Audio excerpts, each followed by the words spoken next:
Partnered by Times Influence.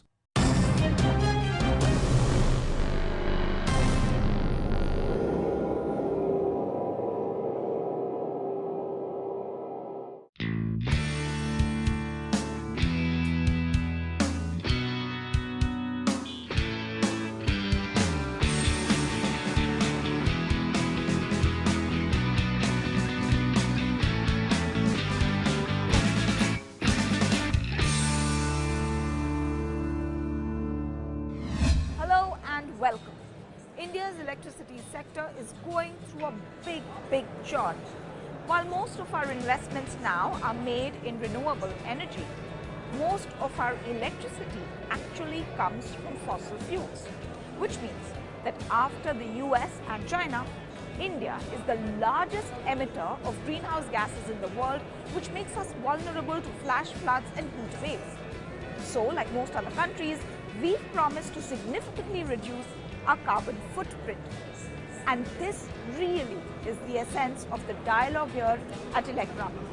How to provide green, clean, reliable energy to every Indian. Elecrama is a great place for young companies to showcase their disruptive technologies that are saving man-hours and lives while undertaking jobs in more challenging terrains like this drone company. A very big push for Make in India. We are here with someone who has something very interesting to tell us about drone technology. Hello. Hi Vallabha, tell us, what are these drones that we see behind us and what are the implications for drones in India's power sector? We are very privileged to introduce this technology in India, and all we support this Make in India anthem actually, because when we see other countries are doing and we are ahead of this drone technology and they are going way beyond the expectations. So we had this idea with a bunch of engineers 2 years back, and we want to support this industrial applications by having different kinds of payloads and different kind of this drone technology. So particularly, What does it do? yeah, we'll start with the applications. There you can see these particular drones which we are showing here are meant to be manufactured for the industrial applications. Start with a thermal camera here. Coming to this transmission industry, once the transmission is completed, laying the conductor, when it comes to maintenance part, you'll be facing a lot of problems after 1 year or 2 years. So you don't know where the problem is. So once we deploy these drones with this kind of payloads, you can easily identify where the problem is in a very less time. Because if you use manpower, you don't know where the problem is, and there is a loss of life sometimes because touching the cables when it is running. Coming to the transmission, whenever you found valleys or river crossing or anything, it is very difficult for the transmission companies to do stringing actually. So with the part of idea of doing stringing with the drones, we'll carry the initial guidelines like 2 mm, 2.5 mm, 4 mm, and 8 mm guidelines in the rivers and valleys from one point tower to another point tower. So this will help the transmission industry to pull the different lines to complete the stringing. Talking about Make in India, how much of this drone is made, conceptualized here? The main part is inside. The flight controller, GPS, and the flying technology, the propulsion system is made in India by the group of engineers which have studied and graduated from the other countries, from Germany and Anna University in Chennai. And the frame, which is very less cost, can be made in other countries from Russia and China. We are importing it and we are assembling it with our technology in India. Tell me, where are these drones being used right now in India? In India, we are using it in different sectors, starting with mapping, surveillance, inspection. Particularly, we have done hundreds of kilometers of services for Sterlite Power, KEC and Kalpataru by using these drones. So most of the part we have done in power line stringing. Now we are looking ahead and forward to do for mapping and inspection too. This is the 13th edition of Elecrama, 27 years of legacy now. It has grown over a period of time. It has grown from a simple exhibition to a multifaceted experience into all about electricity. So there is a World Utility Summit, there is a E-Tech Next, and there is a Engineers Infinite, and of course there is exhibition to see the future technologies also. It's here that the sun meets the socket and the wind powers our dreams. If we want to save this planet for our children, if we want to reduce our carbon footprint, then renewable energy is the only way forward. But India has its own challenges because renewable energy forms only 18% of India's total energy mix. We have a long way to go. We have with us Mr. A.K. Saxena from TERI. So thank you very much for joining us and speaking to us about renewable energy. As we want to transition from fossil fuels to clean energy and renewables, what are the challenges that India faces? The main challenge which we are facing in India today, because we have set an ambitious target of achieving a capacity of renewable capacity of 175 gigawatt. The degree of penetration of renewable energy as of now is of the order of 7%, and with this 175 gigawatt in next 4 years, by the end of March 2022, the degree of penetration would be of the order of 20 to 25%. And integration of such a quantum of renewables is the first and foremost challenge which comes to the mind. So can renewable energy meet up the challenge of being as cheap as the energy that we get from coal? Now the prices of renewable energy are coming down. We have already seen that the auctions in the solar as well as the wind sector have brought down the prices to a level where the renewable energy is almost very much competitive with the new coal-based plants, particularly the load center plants. But the issue with the renewable energy is that you can make use of it only when the sun is shining or the wind is blowing. The real challenge there is then when we add the storage to the renewable energy, what does the actual cost become? And this is the real challenge. And we are all looking towards a day when the price of renewable plus the storage becomes competitive with the new fossil fuel based plants, and that would be the day when the renewable energy people will really embrace the renewable energy. There are fears that, as we increase our investments into renewables, our conventional sources of energy will become non-competitive. What are your thoughts on it? The conventional source of energy, because they constitute a large bulk of our electricity portfolio right now, and certainly they will have to be competitive with the emerging developments of the renewable energy, and when the renewable energy becomes competitive. So the issue for them is to see how do they manage the transitions and how do they prepare themselves for being able to be a source of cleaner energy. A lot of efforts are going in the conventional energy domain, wherein they are trying to meet the new environmental norms and regulations so that they are also contributing to the environment in their best possible manner. No more diesel guzzling locomotives for Indian Railways. It wants to electrify its entire fleet in the next 4 years. To put it into perspective, right now 50% of its engines run on diesel, and if it electrifies, they will not only reduce their carbon footprint, but it will also save them crores of rupees. We are joined by Mr. Amitabh Nigam. He is a very senior rail official and he is going to speak to us about Rail Urja. So thank you very much for joining us and for your time. So can you tell us that the railway has set itself up for a very big challenge of 100% electrification by 2022. How are you proposing to meet it? Because, there is a lot of disbelief that the railway network will be electrified, the entire network, within that frame of time. Okay, let me begin by telling you that the electrification of Indian tracks, the whole electrification, and a very ambitious program has been set up. For this, there are many aspects. The one aspect is to have enough material for the electrification for both overhead equipment and for power supply.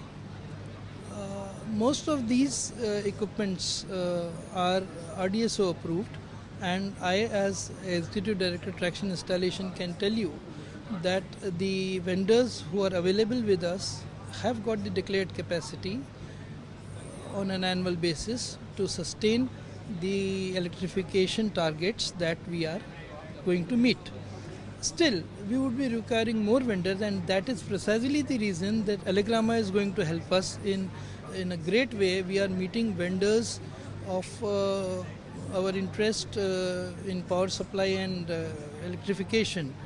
And as you have seen that there is a stream of vendors wanting to come and see that to know about the process of vendor approval, and so that is one part. The other part is once the approvals are there and once the vendors are there, they have the capacity, there is the execution. As you can see, the execution would be a time-taking process unless we go for mechanization. So then we are also into the field of mechanizing the whole thing, mechanizing foundations, mechanizing mast fitment, stringing and all that. So these two things would really give us the fillip for getting these electrification plans in time. Coming up next, the World Utility Summit. What's it all about? We'll tell you after this break. As we move in India into the 15th year.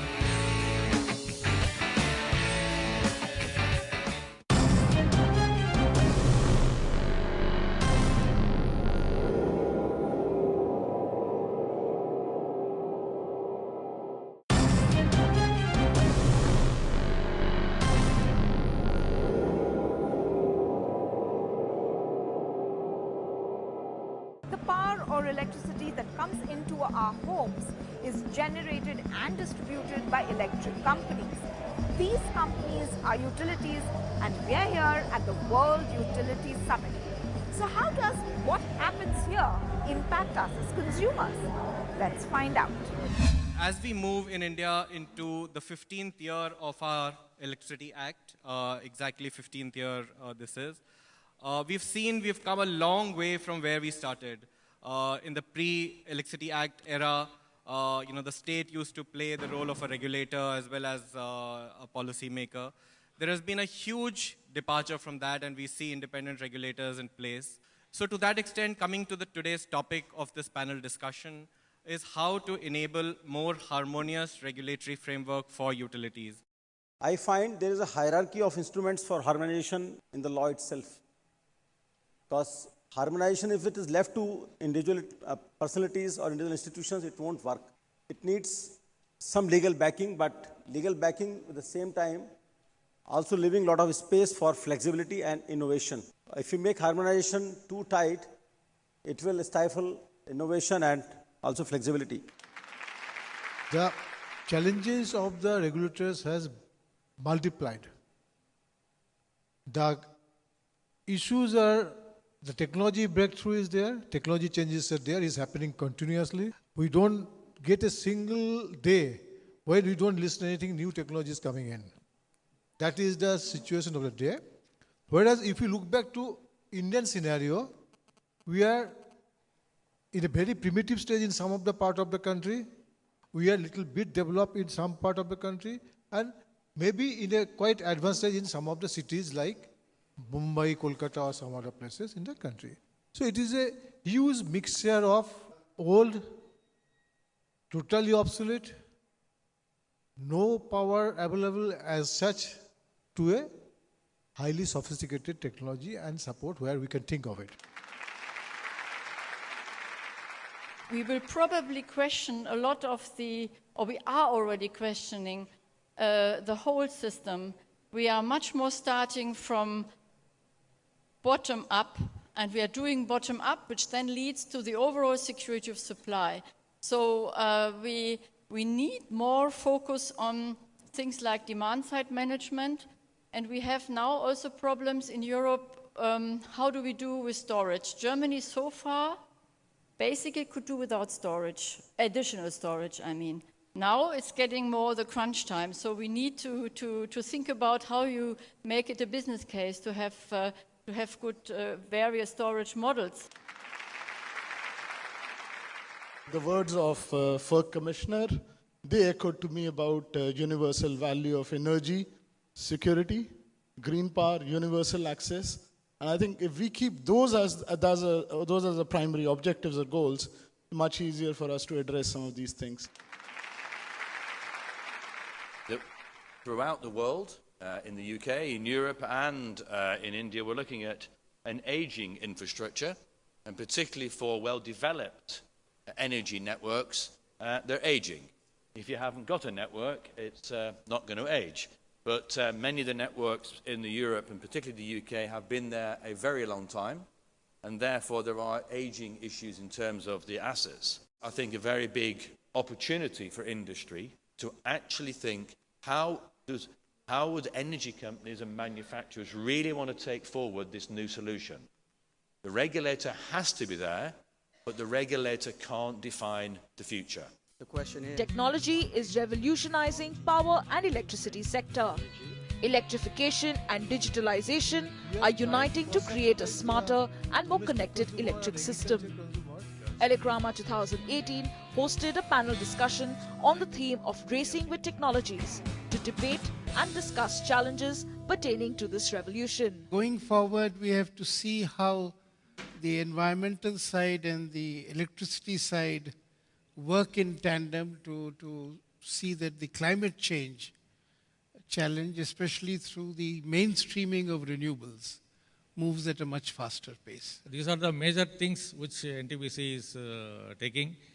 And you know, in NCR region, the firing of heavy fuel oil is also banned, where it is traditionally the heavy fuel oil is used to start up the units and for support systems. So that also it's a big challenge for us. Actually, we have to modify the burners to eliminate the HFO. That also we are going ahead with the modification in not only NCR region, we are planning to implement all over the country. So you need a strong government. You need to ensure a level playing field. But you need to protect your people.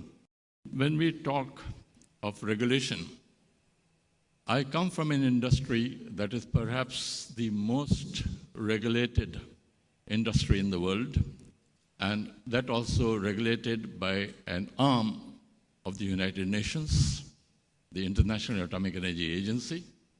And we have these three principal organizations which are really coordinating efforts all around the world, with the International Atomic Energy Agency essentially being the regulator. The root malaise in the system really is cost of generation and the PPA structure in India with regard to electricity sector, right? The driver for the utility sector in India is very much the commercials of it, right? And if it makes sense to generate from coal, India in all likelihood will sort of continue to do that, right? And we have to figure out how best can we do that in a way that we are sort of responsible for all elements of the environment. So environmental regulations, they add time, they add money, and they can impact your reputation if you don't, as a utility, take into proper consideration the environmental aspects. And in some cases, and this is something we've experienced, is they've simply stopped a project. And right now there's 50 gigawatts of underdeveloped hydro generation in Arunachal Pradesh alone. And a lot of this is simply stopped because of land issues, local opposition issues, what we kind of put under the broad umbrella of environmental regulations. India is in the transformation era when it comes to the energy market. To address the challenges faced by the utilities market, Elecrama 2018 hosted a panel discussion on the theme of transportation, electrification, storage and reintegration nexus. It's an extremely interesting topic if we talk about convergence of the utility industry, and even not only energies are growing together, but also industries are growing together. If I just look and what I observe also in Europe, big utilities, they are investing, for example, in an energy efficiency companies, or they are investing even in facility management. Of course, we ourselves, we are investing in e-mobility, and we are, and this is probably not a convergence, this is probably rather a diversification. It is a business nowadays under a number of uncertainties. Uncertainties about the change of the energy supply development, uncertainties also on regulatory changes, so that might have a significant impact, and you need to be well prepared for that. As far as customers are concerned, majority of utilities are not trusted by their customers. We certainly find that in Great Britain. We find that in a large parts of the world where we operate. The levels of trust with utilities and their customers is very, very poor. We have been using the same assets in the electrical business and in the power business and in the water business for the last, I think, generation. Technology is as old as 50s. Transformers were designed in 50s. Cable systems and switchgear were designed in 60s and 70s. Why is it that we as utilities are not getting these new technologies? I mean, we've heard a lot about smart grid technologies or the IoTs. These are all on papers. These are all IEEE publications. Why are we not getting all these technologies right on the ground and delivering us the benefit? There's a reason. There's a lack of convergence between the utility and the vendors and the suppliers. They don't talk to each other. We've seen the cutting-edge technologies and we've heard from the experts.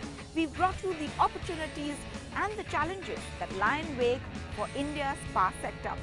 So from every one of us here at Elecrama 2018, goodbye.